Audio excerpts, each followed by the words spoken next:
Today we're very fortunate to have Scott Goodyear, who was a Pfaff Motorsports driver back in the 80s with us with a Porsche. Scott is obviously a Canadian legend and very fortunate to be able to have a one-on-one chat with him today. Scott, welcome. Thank you. I mean, obviously you've been around motorsports for a long time, but how about you tell us a little bit about your career? You know, it's really neat because being raised in Canada, I'm sure you feel the same thing. A lot of Canadians feel this way. It's really a stick and ball country, so to try and make a name for yourself in motorsport, and then more importantly, try to sell sponsorship, it's very difficult. And when we were involved back in the 80s and 90s, I think motorsports was really growing in this country. And you think back to the era that I drove for Pfaff in the 80s, it was probably one of the best times in Canadian motorsport for young up-and-coming drivers. You had all those racing series that were on television. Not only the Rothmans Porsche Turbo Cup Series, but the GM Players Series, the Canadian Tires Series, and the Honda Michelin Series. So every weekend they'd tape it, and the following weekend it'd be on television. So it got to this point where perpetually people would know what's going on with the series, and you'd be getting gas at a gas station, and somebody would look over and go, hey, because they're a bit of a race fan, but they had an outlet to find you. And then it sort of dropped off here in Canada, and we went through that time when it was difficult to make a name for yourself, I think, in this country. But in that 80 era, there's no doubt it was by far the time when a lot of Canadians had an opportunity to shine. Yeah. So, I mean, me being involved with the Porsche series now, it's kind of the rejuvenated version of what it is you guys did in the 80s, I guess. Obviously, the fields are a little bit smaller, the cars are a little bit faster, the tracks are a little bit bigger.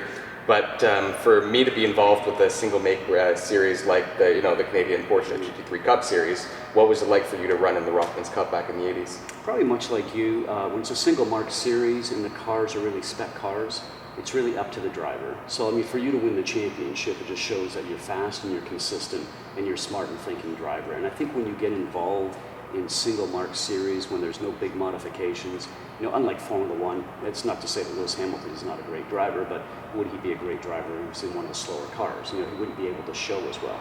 The neat thing about the single mark series, I think, is that you're going out and proving to yourself that you are as good as you hope you are if you want to continue to try to move up the ladder. But, you know, for the series to come in like Porsche to rejuvenate it, and when I saw that happening a couple of years ago, I thought, great, you know, it's coming back in Canada, that's really cool, and that's what I think is needed in this time. Yeah, absolutely, I agree. So you kind of covered a point which is very interesting because you won the championship back with Pfaff Motorsports and Pfaff Porsche back in 1988. Your story is a little bit similar, or very similar to mine as a matter of fact, where we basically went out, we were relatively dominant for the first couple races, and then it was just a question of holding on to that points lead, doing everything you could to finish on the podium or finish within the points to protect your championship. I mean, how was that for you as a driver back then, in terms of a thought process to bring home the win? You know, I think for us, up until the very last race, we were out there trying to win every race. The last race, I remember, we just had to finish in the points, and you know, it was a long time ago, obviously, so I don't recall everything about it. But after the first few races that year, then I was off going to the States and driving a single-seater car. So when I came back, I probably wasn't in tune with the chassis and the sedan car as much as maybe I should have been when I came back, because I was floating back and forth between the States and Canada. But it was a case where, as your series is, it's just so competitive. You know, and I think when you look at those single mark series, a lot of times people win a handful of races and they're on the podium for the remainder of them because it is so competitive. Yeah, well, very good point. I mean, you always do, as a driver, you always do want to go out and win every single race no matter what. Yeah, of course. Sometimes in the position of a driver, you always, you know, your first instinct is to be in the front no matter what circumstances or whatever causes might happen. But for myself this year, it was a lot about the team saying, hey Chris, you know what, settle for second, settle for third, you're in a good position, you're safe, don't crash the car, just bring it home, you're leading the points, we can afford to lose 2 points this weekend. Were you ever in that type of scenario when you won the championship back in '88? I'm not sure if we ever thought that way, in the sense that you know, I had quite a few years experience, and I was a little older that time when I was in the series driving than you are now in your series, and so maybe I'm calculating and thinking a little bit more because I probably had a lot more experience than you did. But we were out there trying to win every event. I always find that when you are trying to drive either for points or for a position or something of that nature, it always threw my rhythm off. I agree. I couldn't do it. So the only time I did it, and that's why I said emphatically I remember the last race, was the last race because, you know, we were close in the points, you know, are you going to get knocked off? And, you know, so I was somewhere in the top 10, I can remember that, and was at Tremblant. And maybe we were 7th or 6th, and I'm watching the mirrors, which I never do, doing all that sort of stuff, and I'm thinking, you know what, this isn't working for me. And I just put my foot in the gas and went, and then the rhythm came back, and you feel like you're more on top of it, you know, when you're in tune to be aggressive.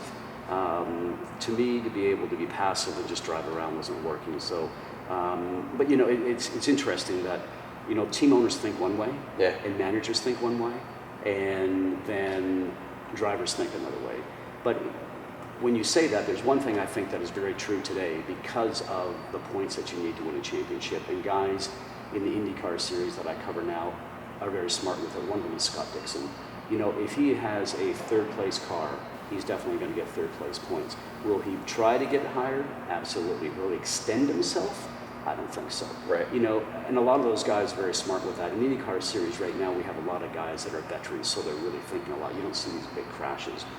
When I got involved in IndyCars, you know, when I got there, I was young, and you know, you think you're going to just roar through a field, and you get there and you realize that this is a lot tougher than you thought it was going to be. So you sort of tame yourself a little bit. Not that you're not trying 110%, but you're trying to just sort of gauge yourselves against other people.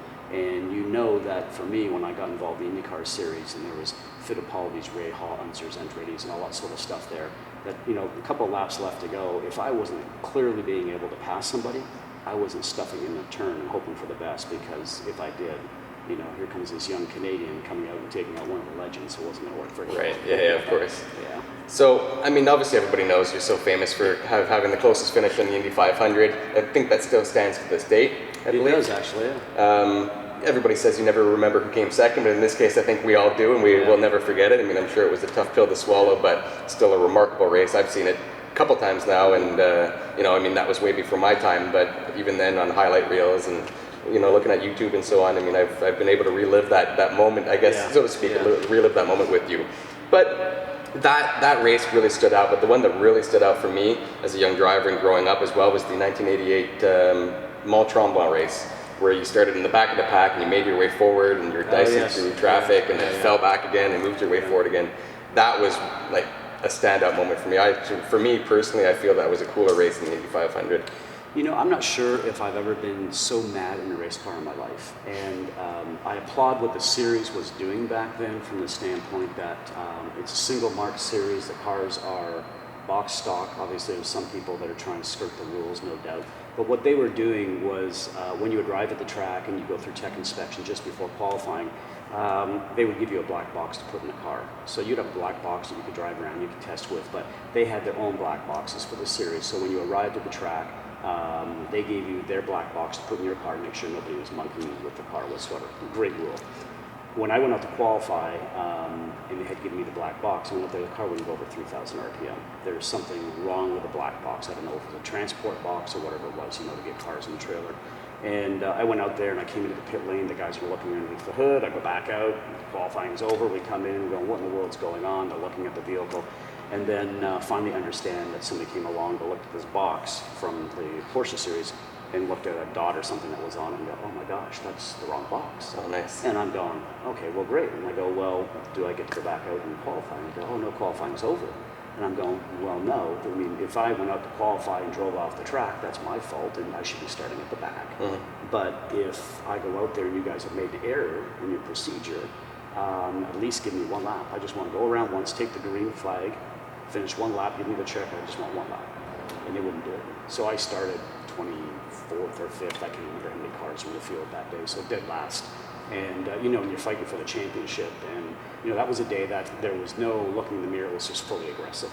And, you know, just overdriving the car, probably, no doubt. But, you know, and I did overdrive the car because it was raining a little bit, sprinkling, and I just misjudged it one time and ended up going off the track and falling back from, I think I was maybe up to 4th or 5th at that time and fell back to 6th or 7th, I can't remember. But, yeah, and then just got back up. I think we finished 3rd that day. But, you know, that was a day that you think that, okay, we're going for the championship here, and, you know, is this going to be a big hit in the points day? Right. You know, so all you can do is just drive as hard as you possibly can. And that's exactly what you did. It was incredible. It was really fun to see. It was a lot of fun. Yeah, I'm sure. So, I mean, it's been 25 years, I guess, since then. Yeah, a lot has changed in motorsports. I won't tell you how old I was, but it's been a lot has changed in motorsports between the late 80s to the modern day that the cars that we have today. Yeah. What have you seen in terms of an evolution or the opposite in motorsports?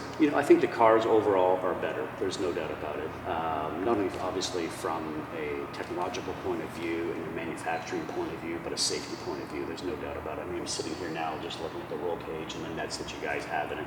And that's not to say that we were disregarding safety back then, but you did the best that was available at that time. I see the Indy cars now. From when I stepped up an Indy car back in 2000 to what they have now is completely different, all the way from the seats to the head surround. It's just knowledge. So I mean, that aspect is certainly there. But I think the cars are cooler. I mean, those 944 Turbo Cup cars were absolutely really, really cool. Wished I had kept mine way back then, obviously. But I've watched your guys' series and other series in the States that use a single mark chassis, and that's what I like about it. It's really putting the team preparation, the driver, tire management, and all those things together, and making sure that you're not overdriving the car, wearing the tires out, taking a car that maybe is capable of going one speed and trying to go a little bit quicker, and then watching the speeds fall off because you've taken the tires off. But those are the things I think about the single mark series that I like, that really teaches a driver. And as I have my young son Michael now starting to drive, some of the things I'm trying to instill in him. He's younger than you. I'm having a difficult time with that. I'm not sure what you're like, but you just try to program somebody a little differently in single mark series than it is maybe with a car that's going to have pit stops like an Indy car or something of that nature. But the cars, I think, are, to me, obviously more powerful. They're faster. Electronic aids are probably the biggest thing I think that we have today that we didn't have before. And hence me sliding off at Tremblant when it started to rain a little bit. No ABS, all that sort of stuff. You were the ABS. Yeah, exactly. And that's what I tell people all the time. When I teach through the Audi driving experience across Canada all the time, I tell the guys that it's really neat today because there are all these electronic aids that make us a better driver, almost when we're driving a car. Now, I tell them, when you come to the track in the morning, you're going along the road at 100 kilometers an hour, and you feel you're really great in this car. It's a beautiful car, great stereo, comfortable seats, and you're very comfortable because the electronic aids are sort of masking everything that's going on this bumpy road. If I asked you to come in a 25-year-old Buick, you would slow down, you go, whoa, you start to feel everything through the steering wheel, through the seat, you go, I don't want to go this fast, I feel a little bit uncomfortable. But from a racing perspective, it's allowed the drivers that can take advantage of the electronic aids to drive a little faster, to get in the turn a little deeper, get back on the gas faster. We had no traction control. Traction control was right here. Right, just exactly. Like ABS, just like this one, same thing. Yeah, exactly. So, that's the neat thing. There's some series out there that have traction control. We put traction control in Indy cars a few years ago, which everybody that drove in my era with 1,000 horsepower was going like, really? Are you kidding me? Traction control it's supposed to be all about the driver. And a lot of the veterans are saying that now. But that's the neat thing about cars. I've not driven the latest car. I'd love to drive this one day. It looks really cool. I think we're gonna have to make that happen. Yeah, it's probably still fit in the race suit. I'm not sure that near quick enough as these days. We can grease up the seat a bit and make it snug. But and that's the neat thing about it. Are these power steering? These are power steering, so that's the only aid you have. Yeah, we didn't have power steering. No ABS, no traction control. Yeah. And just a lot of fun with raw power and putting the driver behind the wheel where the driver makes the difference. Yes. So that's the neat thing about it. Yeah. Oh, really great input. For me, it's fun to be able to come into this car because I've also actually been able to drive the equivalent to a Rothman's Cup, but not the Turbo Cup, the normally aspirated car. And for many years with my old employment, my old boss was very passionate about the 944 cars and developing the new 944 Cup series. So I'm actually able to relate the two cars, and driving a 944 for myself, it was just such a fun, pure machine because it was really a street car with a cage in it, and you could throw it around. It was very predictable. It had a great balance. Everybody said, front engine Porsche will never work. This car really did work. It was phenomenal. Well balanced. Very extremely well balanced. In rain, in dry conditions, with slicks, or even with street tires. It was a fantastic little car. So to get into the Pendulum, or a 911, it's a very different beast for sure, but having more power and a lot more grip and aero, it just changes the whole dynamics of racing the Porsche. So you can be fast in 944, but it doesn't necessarily mean you can be fast in a 911. Right. And what I've heard through the years is that people that can drive a 911 quickly can drive any car in the world quickly. Yeah. I don't know if that's true, but I think it is. From the times I've driven the older 911s with the big horsepower in IMSA, with a single turbo back then, you put your foot on it and like somebody sent you off in a spaceship. It's amazing. So I mean, you got to the turns really quickly, but the thing back then wasn't handling like these cars were. So you had to be so precise on braking, turning, and just being able to manipulate the weight of the vehicle so you wouldn't overpower the tire and have it slide. And foremost, getting back on the gas. You had to time it right, so when the power came on, you were really straight enough in time enough to get it going straight, because if you did too soon and the power came on, you ended up in one of what I call a tank slapper, not going into the turn, but coming out of it. Right. And then, then your heart would go like this, and you go, okay, all right, I got it, and get ready for the next turn. So there is a time when cars can have more horsepower than they're capable of being used. And, like the old Shelby Cobras, 427 Cobras, I don't know if you've ever driven one of those. I haven't, no. I mean, no power steering, no power brakes, and you can get yourself in trouble in a real hurry in one of those things. The sound is neat, the horsepower is neat. But, for me, what I like about cars, and this is why I have such a fascination for Porsche, is that there is a great balance and a perfect blend of handling, horsepower, and technology. And, then you can refine what you're doing and be perfect each and every turn, which is really what I think racing is all about. It is, yeah. But it's an art that seems to have been lost throughout the years. Yeah. I find just remembering it's all about consistency. It's all about hitting every mark, every corner, every lap for a period of 45 minutes to endurance racing for 24 hours. Yeah. It's just keeping that mindset of being not necessarily the fastest car on the track all the time, but definitely the most consistent. And it's changed. It's funny when you mention that. I just started thinking about, like I mentioned, teaching my son Michael. There's a lot of guys that come along today that have actually never driven a 6-speed, okay, and used a clutch and all that sort of stuff because they're used to paddle shifts and all this sort of thing. I believe still today that if you go out there and learn in a 6-speed and have to heel and toe and understand all that sort of stuff, you're going to understand more about making the car be proper balanced going through a turn, especially if you're driving a little Formula Ford or something of that nature, and understand more about the slip angle of the tire and really getting the car working for you in the turn. And that's why I really believe that Ford's the best training ground right now. Just to learn about the tires and sliding the car, shock absorbers, small little adjustments on bumper rebound, what it does for you. If you can learn that aspect of it, I think it really bodes well for you to get into cars now that do some of that great stuff for you, with the paddle shifts and what have you. Now, being said, I love the paddle shifts. Getting a little older, maybe not so necessarily interested in working the stick shift all the time. We just had the new 2017 R8 out at motorsport in St. Javi through our Audi driving experience, and that's called the Audi Sports Car Experience. And fantastic. I mean, just the speed of the car, the sound of the car, just the 610 horsepower going up the backstretch at motorsport.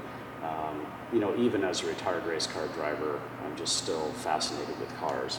So, just climbing in the car and pushing the button and starting it, it's like getting into a race car, every morning when you get into it, your belt up and, you start the car up and you just go, man, this is like home. That's cool, yeah. My office. And part of the machine. It really is, and that today still hasn't left me, but it's, but I think for the young kids coming up right now, if you can really teach them the basics, understand what they need to learn, I think, before they get into stuff like this, that I don't want to say mask some of the things, but you don't want to lose that, I call it the meat and potatoes, core learning of what you need to do to understand what the balance does on the vehicle and moving the weight around on the tires. I agree 100%. I mean, we both raced Formula Ford. I did it in the early 2000s. Yeah. It was the best thing I could ever have done as a young driver. I learned my racecraft from go-karting. First step, moved into a Formula Ford car.